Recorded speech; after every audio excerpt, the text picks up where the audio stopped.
O Senhor esteja convosco. Ele está no meio de nós. Proclamação do Evangelho de Jesus Cristo, segundo Mateus. Glória a vós, Senhor.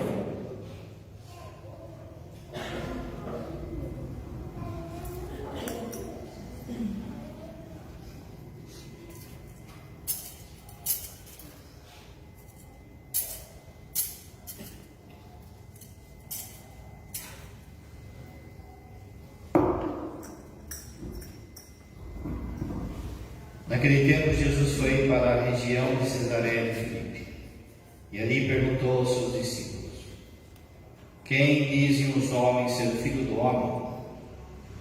Eles responderam: Alguns dizem que é João Batista, outros que é Elias, outros ainda que é Jeremias ou algum dos profetas. Então Jesus lhes perguntou: E vós quem dizeis que eu sou? Simão Pedro respondeu: Tu és o Messias, o Filho do Deus vivo.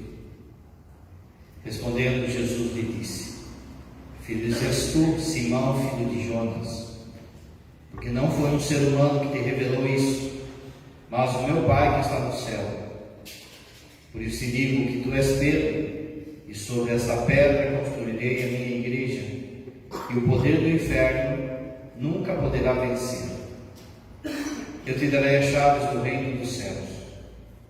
Tudo o que tu ligares na terra será ligado nos céus. Tudo o que tu desligares na terra será desligado nos céus. Palavra da salvação. Glória a vós, Senhor.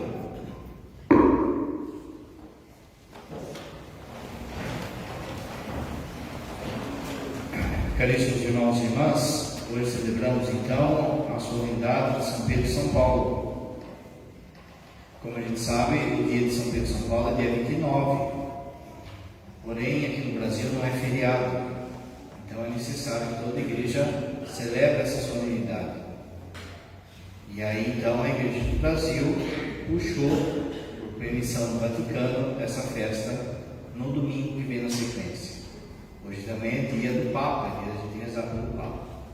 Mas de forma especial é um dia em que a gente deve perceber o que é ser católico. A nossa fé, como a gente sabe, ela é católica apostólica, ou seja, ela tem uma fé baseada no testemunho dos apóstolos, e de modo especial desses dois apóstolos que a gente celebra hoje, São Pedro e São Paulo. Então a homilia hoje é: por que eu devo amar a igreja? Por que eu devo amar a igreja? A primeira coisa é porque a igreja ela é divina. No Evangelho de hoje foi dito assim: Também eu te digo que tu és Pedro, e sobre essa pedra edificarei a minha igreja. As portas do inferno não prevalecerão contra ela. A igreja não é uma instituição humana. A palavra religião significa religar. Para se fundar uma igreja, tem que ser capaz, uma pessoa tem que ser capaz de ligar o céu e a terra, de religar céu e terra. E nenhuma pessoa humana é capaz disso, a não ser aquele que é homem e Deus. De forma que o único que pode fundar uma igreja é o próprio Deus, a pessoa de Jesus. E tudo aquilo que ele faz é algo divino. Portanto, a igreja não é uma instituição humana. A igreja não é um apêndice na história da salvação. Ou seja, podia existir ou não podia existir? Não. Deus quis a igreja. Da primeira à última página da Bíblia, a Bíblia inteira está falando de igreja. A Bíblia inteira está falando de um casamento entre um esposo e uma esposa, de um noivo e uma noiva. Esse noivo é Jesus Cristo, essa noiva é a igreja. A igreja não é um apêndice, não é algo que podia ou não existir. Deus quis a igreja. Essa igreja, ela é, como tudo aquilo que Jesus vai fazer, ela é prefigurada no Antigo Testamento. Ou seja, Deus foi dando sinais de que Ele queria isso. Qual é a grande prefiguração, as grandes prefigurações que tem da igreja no Antigo Testamento? Você pega, por exemplo, a Arca de Noé, é um sinal da igreja. O povo de Israel, as 12 tribos, o templo, o sacerdócio, os rituais, os ritos, o sacrifício. Tudo isso foram prefigurações daquilo que Jesus ia fazer na perfeição. Você vê então que o coração de Deus quis um povo santo, quis um povo que de fato fosse dele. É muito fácil a gente falar assim que eu sou de Jesus, eu sou de Deus, mas tem que ter um elo de ligação, tem que ter um vínculo de ligação, e esse vínculo é a igreja, de forma que mesmo as pessoas que não são da igreja, mas que se salvarem, depois explica isso, como é que isso acontece, mas mesmo as pessoas que não são da igreja, por misericórdia de Deus se salvarem, elas vão se salvar por causa da igreja. Por isso que lá na patrística, lá no começo da igreja, havia uma formulação que está no catecismo atual, que é: fora da igreja não há salvação. A igreja tem os elementos de salvação, vai aprofundar isso depois.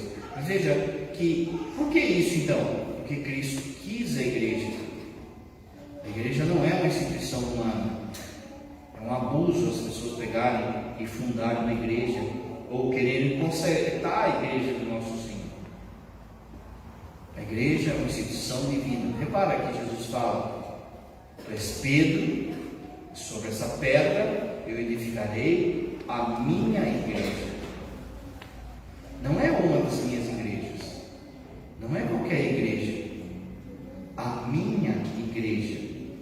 Você sabe, minha é pronome possessivo, de posse, pronome possessivo, e ela está no singular ainda. Não é minhas igrejas, a minha igreja. De forma que os padres da igreja também vão falar que Jesus não é um adúltero.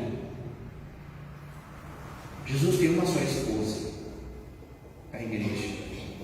E é por isso que São Paulo, depois o Pedro vai falar também, quando São Paulo vai falar do casamento, ele usa como parâmetro a pessoa de Jesus, porque só vai conseguir entender o que é um matrimônio dissoluto, um matrimônio de fidelidade, um matrimônio de sacrifício. Só vai entender o que de fato é o matrimônio quem entender que Cristo quis a igreja, e a instituição da igreja é instituída por Ele.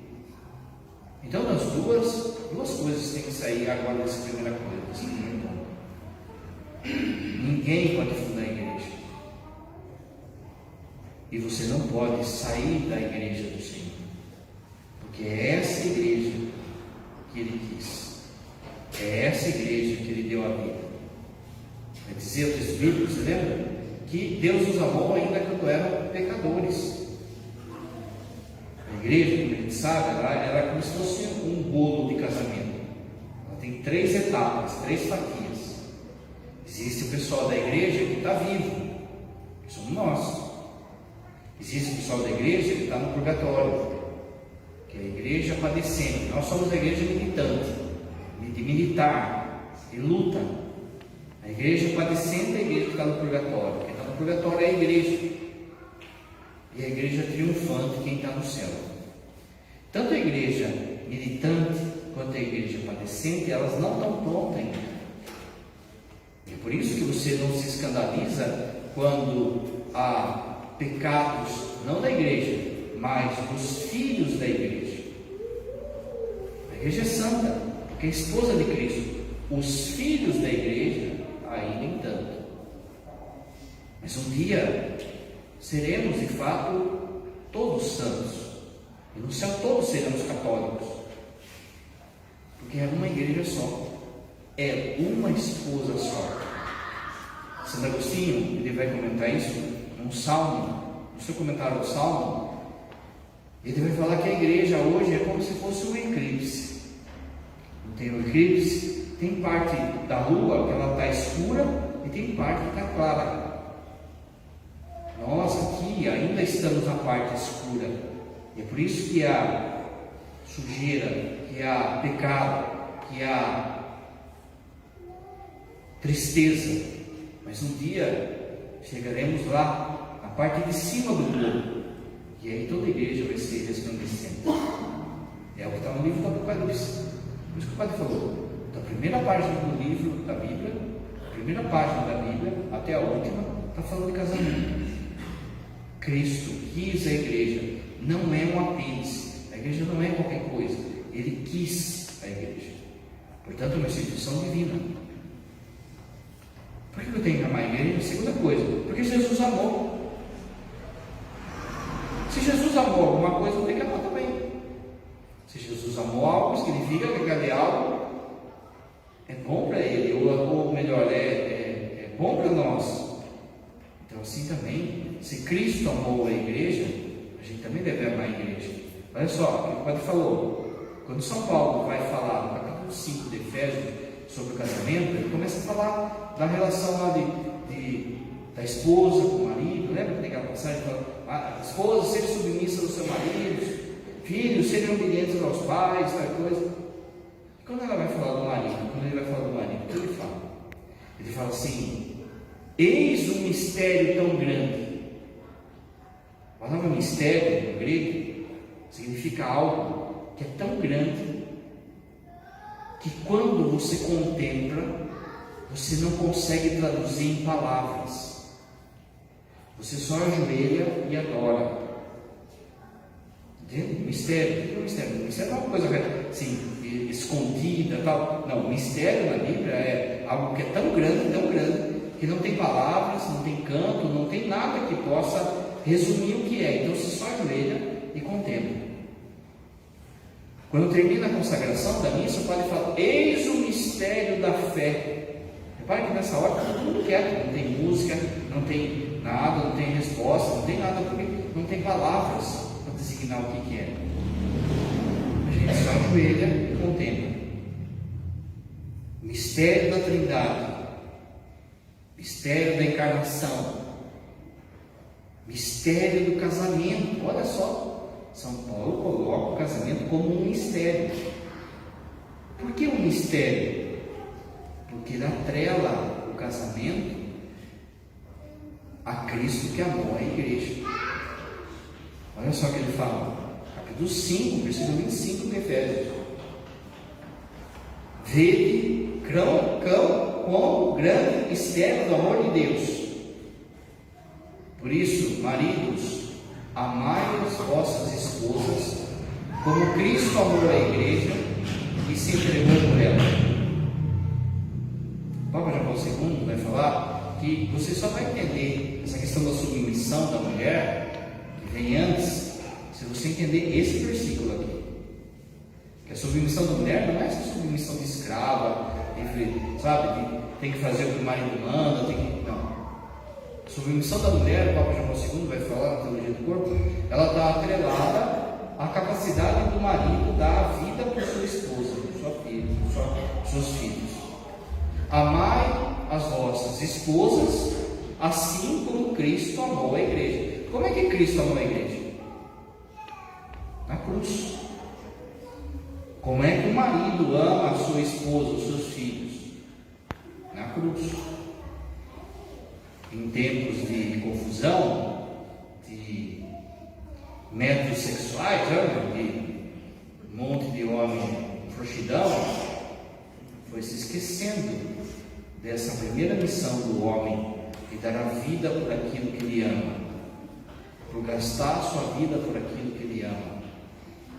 Ele tem que ser o primeiro a dar a vida, como Cristo deu à esposa, que é a igreja. O dia dos pais está chegando, fica gélios, não é? Porque o seu está guardado, não é? O dia dos pais. Veja,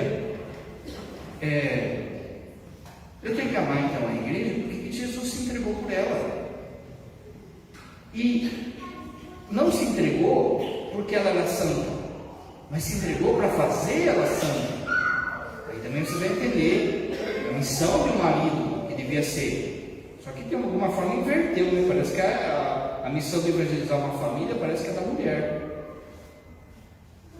Mas quando bater a senha, quando for o dia do juízo, o primeiro que vai ser chamado vai ser o esposo, o pai. Cadê o povo que eu te dei? Você foi capaz de amar sua família como eu amei a igreja? Uma tanta variação, não quero ver esses machão aí, né? Tem muito machão aí, vamos ver lá nessa hora. Mas repara que é profundo isso, tanto em relação ao marido, quanto em relação ao próprio Cristo.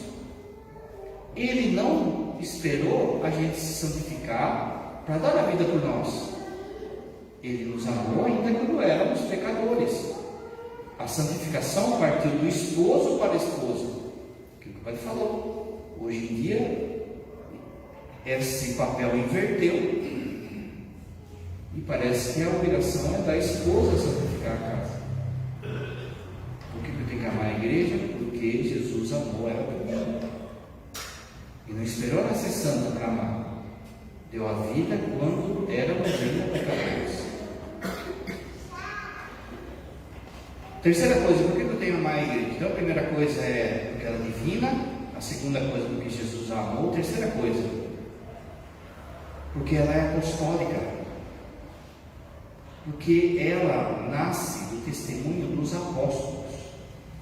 Olha que diz a carta de Efésios também: edificados sobre o fundamento dos apóstolos e dos profetas, sendo o próprio Cristo a pedra principal.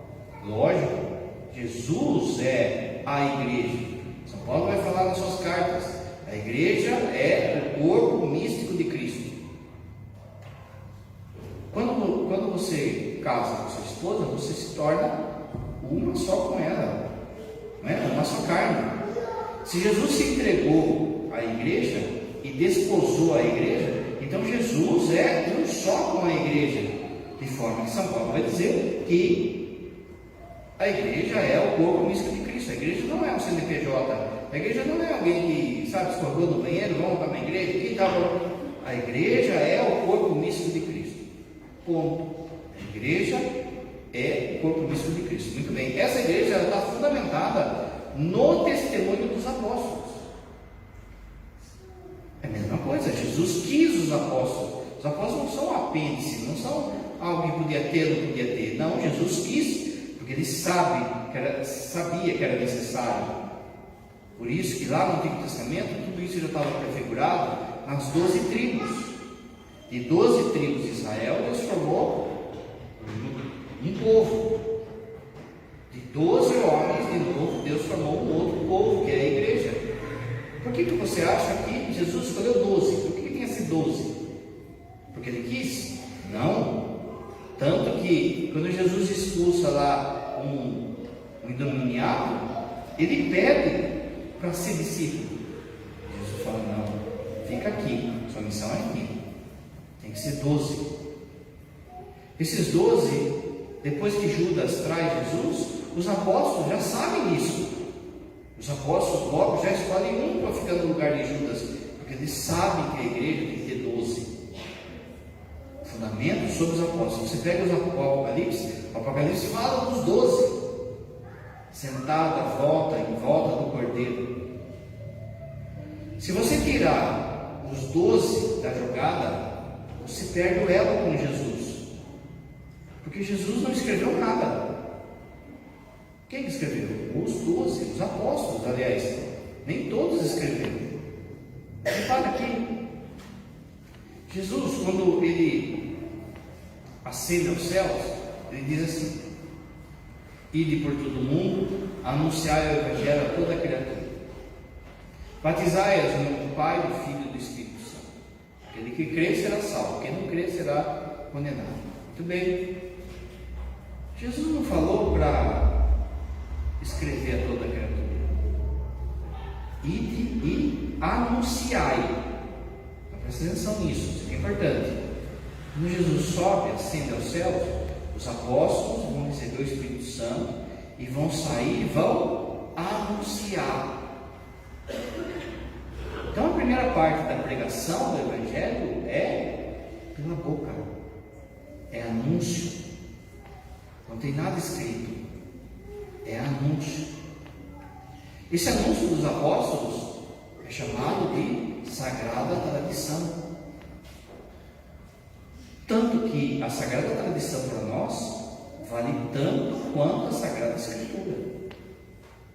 Por quê? Porque foi aquilo que os apóstolos falaram, os apóstolos deixaram como ensinamento e que ficou na nossa tradição. Olha só, na Bíblia não está escrita a palavra Santíssima Trindade, mas está na tradição. Na Bíblia não está escrito, o sinal da cruz faz assim, mão direita na testa, daí você fala em nome do Pai, depois você vai no peito e fala. Não está na Bíblia. Mas pensa só se o padre começasse a missa sem fazer o nome do Pai. Você já fala, nossa, que estranho. Por que estranho? Porque você é católico, porque a tradição está aí. Esses dias foi festa de Santo Irineu, e Santo Irineu vai contar, por exemplo, ele vai elencar os papas desde o tempo de Pedro até a época dele, que é o ano 160. E vai falando que fulano, meu fulano, meu fulano, meu fulano. Viu? Nada é à toa. Tradição apostólica. Quando veio o Pentecostes, lembra? Olha só, Jesus ascendeu os céus, 40 dias depois da ressurreição, Jesus ascendeu os céus. 10 dias depois teve o Pentecostes. Você pega a leitura do texto que vem depois do Pentecostes, o que é depois que está? Quando termina o Pentecostes, o que aconteceu? A turma começou a falar que esses caras aí, discípulos de Jesus, estão meio estranhos. Será que eles estão bêbados? Será que eles estão meio estranhos, né? São Pedro vai na praça e começa a pregar. Ele faz a pregação, e o texto fala que naquele dia 5.000 pessoas se converteram. Como que foi a pregação de Pedro? Pedro chegou e falou assim: abra sua Bíblia na carta aos Romanos. Abra sua Bíblia no Evangelho de Mateus. Não tinha nada disso, mas o que tinha? Os apóstolos. Quando alguém começava a falar bobagem, os apóstolos falavam: peraí, a gente estava lá, a gente viu, então o que esse cara está falando é bobagem. Quando o soldado rasga o peito de Jesus, sai sangue e água, e João fala assim: aquele que viu dá testemunho do que viu, ou seja, ninguém contou para mim, eu vi. No capítulo 1 de São João, da carta de São João, ele fala assim: aquilo que eu vi, aquilo que eu apalpei é o verbo de Deus. Ou seja, ninguém contou para mim, eu toquei no verbo de Deus. A nossa igreja é apostólica por conta disso. Então a gente deve amar a igreja, porque a nossa igreja deriva dos apóstolos. Olha só que coisa. No ano 51, Jesus morre em 33. No ano 51 é que foi escrita o primeiro livro do Novo Testamento, a primeira carta aos Tessalonicenses. São Paulo escreve essa carta. Depois vai demorar 50 anos para escrever todo o Novo Testamento, de modo que o último livro do Novo Testamento, o Apocalipse, vai ser escrito no ano 100. 70 anos depois que Jesus ressuscitou. Como que fazia, gente? Não tinha a Bíblia, mas tinha os apóstolos. Não tinha Bíblia pronta ainda, estava formando, estava escrevendo, mas tinha missa. Olha o lado dos apóstolos, já tinha missa. Se tinha missa, tinha padre, tinha bispo. São Paulo trata Timóteo como bispo, que é diácono. Você vai lembrar dos apóstolos que são escolhidos os diáconos. Tem unção dos enfermos, carta de Santiago: se alguém estiver doente, chame o presbítero para ungir com óleo sagrado. Repare então que não tinha Bíblia, mas já tinha igreja. Então é a igreja que dá a Bíblia para nós. Depois que foram escritos os livros do Novo Testamento, os 27 livros do Novo Testamento, aí vai um processo ainda que a igreja vai ter que fazer para decifrar o que é palavra de Deus e o que é palavra humana. Por exemplo, no ano 80, São João estava vivo, no ano 80. Foi escrito o primeiro catecismo da igreja, chamado de Didaqué. Por que esse catecismo não entrou na Bíblia? Porque eles falaram, isso aqui não é a palavra de Deus. Tanto no catecismo nosso hoje, você pega o Didaqué, esse livrinho, é uma coisinha fininha assim, ó. E lá já fala do aborto, olha que interessante. Primeiro catecismo nosso já fala contra o aborto. Fininho de nada. Fala dos dois caminhos, escolha o caminho do bem e do mal, o caminho das trevas e da luz, vai falando ali. Agora você pega o catecismo hoje, ele está gordinho já. Por quê? Porque o entendimento sobre a revelação foi crescendo. Só posso falar, não, isso aí não pode entrar. Mas esse evangelho de Mateus tem que entrar. E Lucas tem que entrar. A igreja que foi discernindo, porque vai aparecer um monte de gente louca, falando um monte de bobagem, um monte de falsificação, porque onde tem o trigo tem o joio, vai aparecer, para você ter uma ideia, vai aparecer 5 pessoas falando que tinham o evangelho de Pedro na mão, e cada um falando uma asneira maior que a outra. Quem que vai discernir? A igreja.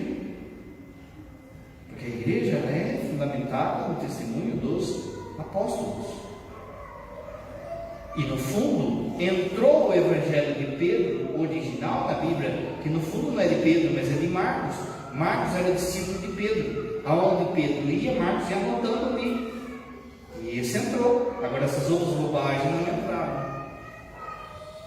Quem quiser é só estudar o santo do Padre que a gente celebrou quarta-feira aí, que é Santo Irineu. Ele fala disso lá, ele viveu esse tempo. A igreja apostólica, ela tem pedigree. Você sabe de onde nasceu, você sabe de onde veio. O bispo, nosso bispo, Dom Arnaldo, ele recebeu esse episcopado de outro bispo, que recebeu de outro bispo, que recebeu de outro, que recebeu de outro, que recebeu de outro, que recebeu de outro. Que se você for correr até o final, você vai chegar num dos 12. Agora tem muita gente aí que acorda de manhã e fala que é apóstolo, fala que é missionário, fala que é isso, que é aquilo outro. Mas uma vez só, eu para dizer assim, ó, pego, coloco uma farda de polícia, né? Vai ficar escorrencada, vai colocar. Aí eu fico aqui na frente aqui da igreja, anotando as placas dos carros, assim, a placa, um balãozinho assim, parece que de multa e tal, fica anotando ali, pá. Fala para quem essa multa vale? Não vale, por quê? Porque eu não tenho autoridade, não me foi dada autoridade para isso. Ah, mas está vestido de soldado, ah, mas ele quer que chame ele de capitão, ah, mas não é? É assim. Tem gente que acorda cedo e fala, agora eu sou bispo, agora eu sou missionário, agora eu sou mega blaster, prowler, acima da trindade, não é? Nossa igreja apostólica, gente, os apóstolos, outra coisa, eles lutaram pela verdade, doando a sua vida. Ninguém morre por uma mentira, ninguém morre por uma mentira. Se na hora do aperto ali eles estivessem mentindo, alguém ia falar, olha, inventando. Ninguém morre por uma mentira. Quarta coisa que você tem que amar a igreja, porque a igreja é o baluarte da verdade. Você pergunta assim, o que sustenta a verdade? De início você pode falar a Bíblia. Sim, a Bíblia, mas a Bíblia porque ela é da igreja, porque antes de tudo a própria Bíblia fala isso. Olha que fala a primeira carta de Timóteo, olha que São Paulo fala, versículo 3,15. O Padre Né era soldado 3,15, sabia? 3,15, seu bisonho, era eu. 1 Timóteo 3,15, olha só. Para que saibais como convém andar na casa de Deus, para que saibais como deveis andar na casa de Deus, que é a igreja do Deus vivo, certo? A casa de Deus, que é a igreja do Deus vivo, coluna e firmeza da verdade. E é por isso que a igreja às vezes fala sozinha no mundo, contra o aborto, contra essa bagunça da sexualidade, a favor da vida, defendendo a vida em todos os casos, né? Porque a verdade não se faz com democracia, a verdade se faz com aquilo que Jesus deixou, com aquilo que é Deus. E aonde que está essa verdade? Na nossa doutrina. Só que hoje a gente vive em tempos de muita confusão, essa relatividade, a gente não percebe tanto, que é como se fosse, a gente tivesse nascido já na enxurrada, na tempestade. Então a gente meio que se acostumou, mas a gente vê confusão já na igreja. A pessoa chega e fala assim: padre, mas eu fui conversar com um padre falou para mim que isso aí não é pecado. Agora o senhor está falando que é? E aí, como que a gente fica? Veja, eu só falo como igreja quando falo aquilo que ela ensina. Ninguém vem aqui para escutar a minha opinião teológica. O Papa Francisco fala que quando você vai para a missa, quando você é atendido por um padre, você tem o direito de receber fé católica. E que se alguém na homilia ou no atendimento não está dando fé católica para você, está roubando de você um direito seu. Então, como que a gente faz nesse tempo de confusão? Em que às vezes um padre aí fala um negócio e outro fala outro. Eu vou naquilo que a igreja fala. O que a igreja fala? O que está no catecismo? O que os papas falaram? Repara, olha só o que o padre vai falar. Você tem o direito e dever de ficar atento a tudo aquilo que eu falo aqui, que eu, Belenense, falo. Se eu ficar com dúvida, eu tenho que falar assim: será que é isso? É isso aí mesmo? É isso que a igreja fala? Mas aí eu não vou perguntar para outro padre, porque senão, de novo, começa um padre a falar um negócio, eu vou aonde? Aonde que eu vou para tirar a prova dos 9, se o padre falou algo que é doutrina ou não? No catecismo da igreja, naquilo que os papas ensinaram. Você vai na fonte daquilo que a igreja ensina, porque a igreja não erra, pessoas erram. Eu falo sem medo. Se um dia eu falar algo contrário à igreja aqui, você, por caridade, me corrija. Porque, de novo, quando é dado o microfone na mão do padre, isso aí aumenta a sua responsabilidade. Vocês lembram, faz 2 semanas que Jesus falava: ai daqueles que ensinaram errado. A gente está vendo muita confusão, inclusive na igreja. Vai na fonte. O que de fato a igreja diz, não o que o padre da novela, da televisão, do sertanejo, do surf fala. Porque tem muita gente aí que é papagaio do pirata, tem muita gente aí que é profeta da corte.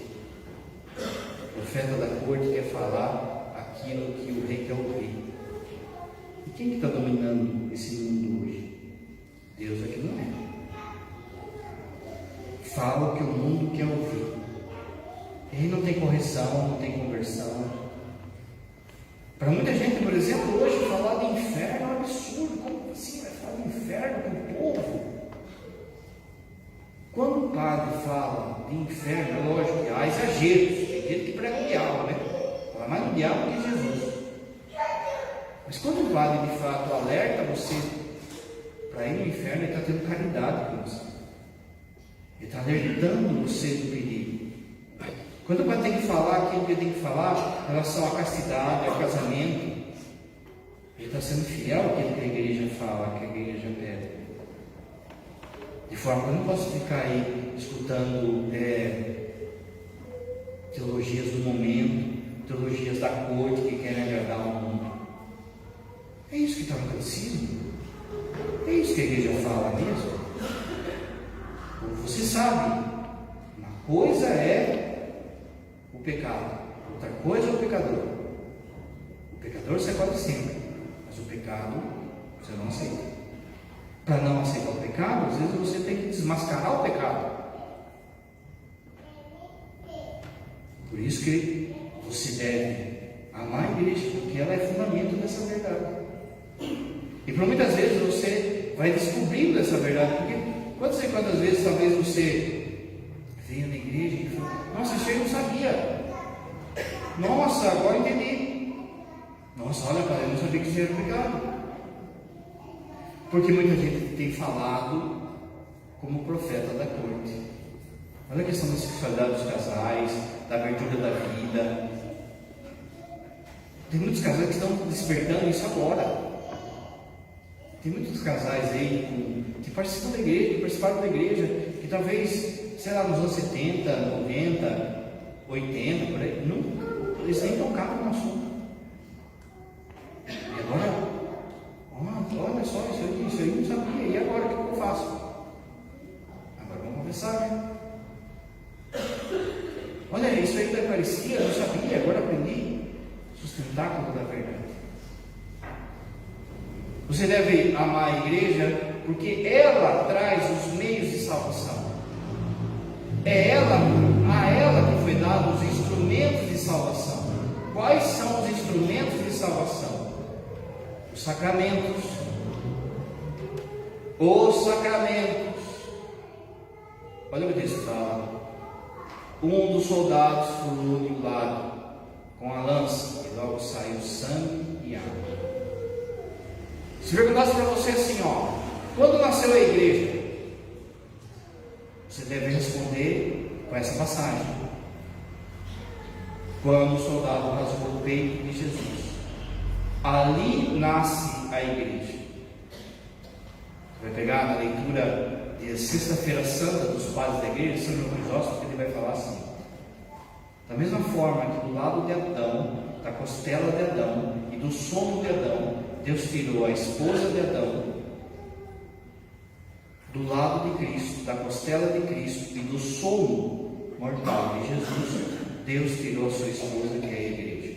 A igreja nasce do coração aberto, ali saiu sangue e água, batismo e Eucaristia. Eucaristia e batismo, sangue e água. Veja, todos os sacramentos são dados na cruz, porque são os instrumentos da nossa salvação, e a nossa salvação vem pela cruz. Os dois maiores sacramentos são o batismo e a Eucaristia, e por isso que sai do coração de Jesus. Sem o batismo ninguém se salva, e a Eucaristia é o maior dos sacramentos, mas os outros também estão lá. A coroa de espinhos de Jesus é o sacramento da confissão. Quando você vem se confessar, você confessa um pecado. Para ter um pecado tem que ter um querer da sua vontade. Você se declina diante da sua vontade, você coloca a sua vontade naquele pecado. Quando Jesus restaura isso em você, Ele acolhe a coroa de espinhos como um sinal de que Ele está curando a nossa vontade.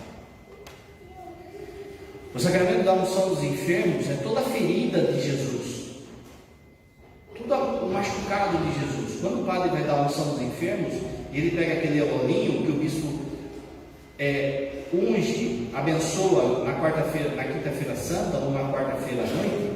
Se você prestar atenção na oração que o bispo está fazendo ali, é isso. Quando o padre vai ungir um enfermo, aquele olhinho é como o padre passando a mão na ferida de Jesus e passando a mão no enfermo. O sacramento da crisma. A crisma, a palavra crisma significa esfregar. Antes de ser uma palavra religiosa, sacramental, ela significa esfregar. A crisma na cruz é todo o suor que sai do corpo de Jesus. De modo que quando você foi crismado, o bispo, ele esfrega aquele óleo na sua testa. Hoje em dia tem lá, né, os bispos dão uma lambuja assim, passam uma linha assim, pá, já crismou, já serve. Mas no ritual fala assim, se o bispo quiser, ele pode encebar a testa do cabra. Né? Eu quando vou crismar, né? Às vezes dá a permissão do padre crismar. Aí eu sai com a testa brilhando, para perceber que ele foi esfregado. Foi esfregado no quê? No corpo de Jesus na cruz, naquele suor de Jesus que marcou ele. O sacramento da ordem é todo o corpo de Jesus na cruz. Um padre só vai entender o que é o sacerdócio se ele olhar o sacerdócio do alto da cruz. O padre é persona Cristo, é a pessoa de Cristo. O sacramento do matrimônio também, você só vai entender o matrimônio se você olhar do alto da cruz. O padre acabou de falar aqui de Efésios. Mas aonde que está o sacramento do matrimônio na cruz? Os dois pés de Jesus. Dois pregados, uma só carne. Os sacramentos é que nos trazem a salvação. O padre já falou aqui. O cara sabe a Bíblia de cor. Isso é prova de que ele vai se salvar? É garantia que ele vai se salvar? Saber a Bíblia de cor? Nenhuma. O cara bagunçou a vida inteira. A vida inteira ele bagunçou. Chegou na hora da morte, ele falou assim: chama o padre que eu quero confessar. O padre vai lá, confessa o pecado dele, ele está arrependido, confessa o pecado dele. Eu te absolvo em nome do Pai, do Filho e do Espírito Santo. Morreu. Para onde foi? Foi para o céu. Um adulto, ele pecou a vida inteira, bagunçou, ele veio aqui, batizou. Quando ele foi descer essa escada, ele escorregou, bateu a cabeça e morreu. Para onde ele foi? Foi para o céu. O batismo apaga todo o pecado. A nossa fé era sacramental, e você sabe disso, porque doía no seu coração quando você não podia vir na missa no tempo da pandemia. Não bastava você ficar em casa assistindo a missa. Você precisava do sacramento. E aí você está atribulado aí, ó. Preciso confessar. Aí você vai confessa e parece que já dá um refrigério na alma. Se não tem igreja, como é que vai ter sacramento? Se não tem igreja, não tem padre. Se não tem padre, não tem sacramento. Você precisa amar a igreja porque você necessita dos sacramentos para se salvar. Você precisa amar a igreja porque ela te deu a Escritura. E a Escritura completa, assim não está faltando nada. Por aí, está faltando 7 livros, viu? Em 1517, o cara chegou e falou assim: o purgatório, eu não aceito não, vamos tirar esse livro de uma cabeça aqui. Ó. O cara tirou 7 livros da Bíblia, pensa só.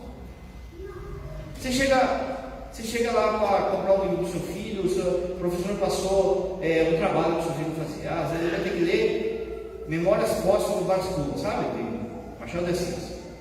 Aí você chega lá na livraria, tem esse livro? O cara fala assim: tem, mas está faltando 7 capítulos. Você compra? Não é? Como é que vai fazer o trabalho direito? Vai que está faltando. A Bíblia foi dada pela igreja, como o padre falou. A Bíblia nasce na igreja.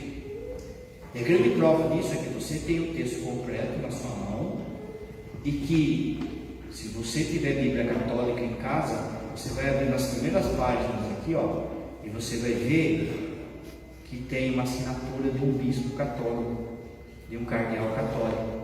Ou seja, a tradução foi dada também pela igreja, porque na tradução tem gente por aí roubando. Quando você recebe a Bíblia da igreja, ou seja, tem essa assinatura do bispo, significa assim, ó, pode ler que essa tradução é confiável. Ou seja, a igreja que te garante. Se não tiver essa igreja, sabe o que você tem que fazer para ler a Bíblia? Você tem que aprender hebraico, aramaico e grego. Pensa. O hebraico e o aramaico não tem vogal. Olha que vacilo. Pensa no seu nome. Tira as vogais. Fale agora.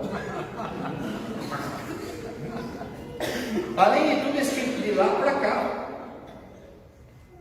Se a gente tem que saber as línguas originais, a igreja vai e traduz para você e fala, pode ler sem medo. Olha aí. A igreja que ensina as escrituras, não só na homilia dos bispos, do papa, dos bispos, dos padres, mas também 2000 anos de santos. Se eu chegar aqui na homilia e começar a falar algo muito novo, significa que eu estou falando bobeira. Porque antes de mim, teve Santo Agostinho, teve São Tomás, Santo Afonso, teve 260 e tantos papas, então eles já falaram. Se eu falar algo muito novo, significa que eu estou saindo fora do que eles falaram. E o que aconteceu hoje? Às vezes, vamos supor, no nosso meio aqui, tem alguém que, sei lá, é meio pinel, não aceita o que a gente está falando. Aí o que ele faz? Ele pega sai da igreja e fala assim, não, vou montar minha igreja. Não, cara, louco. E aí vem um monte de gente seguindo o cara. Gente, você já viu aí o Henry? É, não é? O Henry Cristo, não é? Com a sua coroa de espuma. Viu?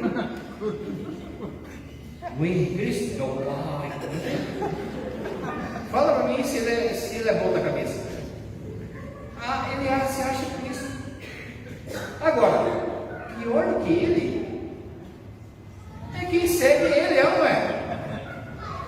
Pior do que o louco é quem bate palma pro louco, gente. Toma cuidado, hein? Você está na igreja. E por fim, por que você tem que amar a igreja? Aliás, meio de salvação. Lá em João, o Padre falou: céu, sangue e água. Porque ele dá a palavra. Olha que São Pedro fala, segundo São Pedro. Antes de tudo, saibam que nenhuma profecia da Escritura provém de interpretação pessoal. Lutero, quando se voltou para a igreja, o que ele fez? Ele falou assim: cada um pode ler a Bíblia do jeito que quiser. Só que isso foi um tiro no pé dele mesmo. Porque em vida já tinha gente discordando dele, montando outra igreja, outra igreja. Mas a própria Bíblia está falando que não é para fazer isso. Olha aqui, segunda carta de São Pedro, capítulo 1, versículo 20. Antes de tudo, saibam que nenhuma profecia da Escritura provém de interpretação pessoal, pois nenhuma Escritura tem origem na vontade humana. Ou seja, nós interpretamos a igreja, a Bíblia, a partir da igreja. E é por isso que Jesus deixou o sagrado magistério. Antigamente, quem ia ser professor não tem que fazer magistério. O que é magistério? Você vai aprender a ensinar. Jesus deixou o magistério. Qual é o magistério? Os 12. E os que vieram na sucessão apostólica dos 12. O que o Padre falou? São 2000 anos de igreja. Antes de mim já teve São Beda. Esse negócio que o Padre falou da cruz, não é o Padre que inventou. Está em São Beda. Já viu falar de São Beda? Não, né? Então, eu vi. E por isso que eu trouxe aqui para vocês. Aí você fala: nossa, que da hora. Esse padre é demais, hein? Ele inventou isso aí? Não, sai fora.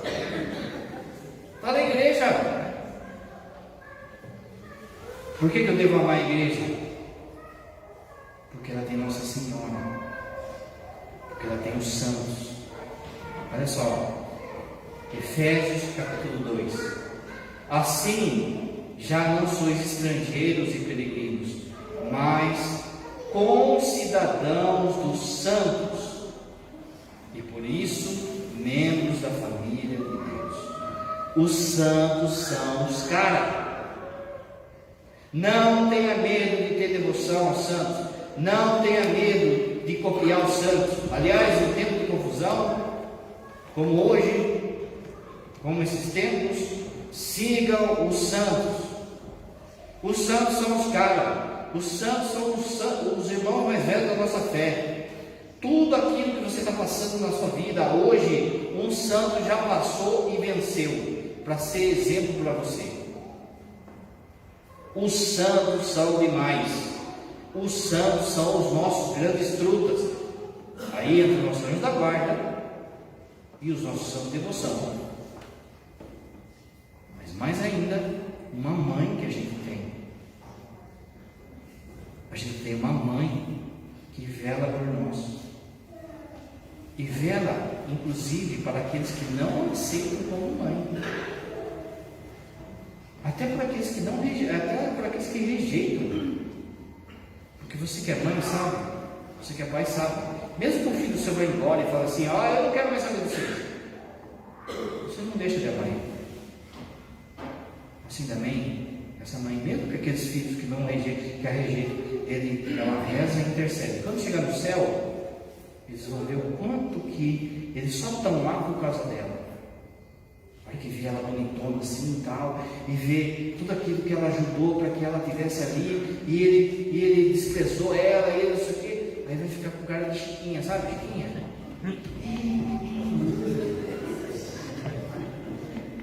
Aí Nossa Senhora vai falar assim, seu Bocó, vem aqui. Ela não vai querer nem saber. Ela vai abraçar e vai acolher. Paulo Francisco vai falar que uma igreja sem mãe é um orfanato. A gente deve amar a igreja porque a gente tem os nossos irmãos mais velhos na fé, que são os santos, e a gente tem uma mãe que é a Virgem Maria. Essa é a igreja de nosso Senhor. Lá fora não tem nada maior do que aqui. Nada é maior do que a Eucaristia. E a Eucaristia só tem aqui. O lugar é aqui. A barca é essa. Toma cuidado com falsas promessas. Toma cuidado com falsas promessas, às vezes até dentro da barca. Porque não deve assustar a gente também, porque o traidor fazia parte dos dois. Por isso, a barca é essa. Ame a barca, que a gente vai chegar lá. Creio em Deus Pai,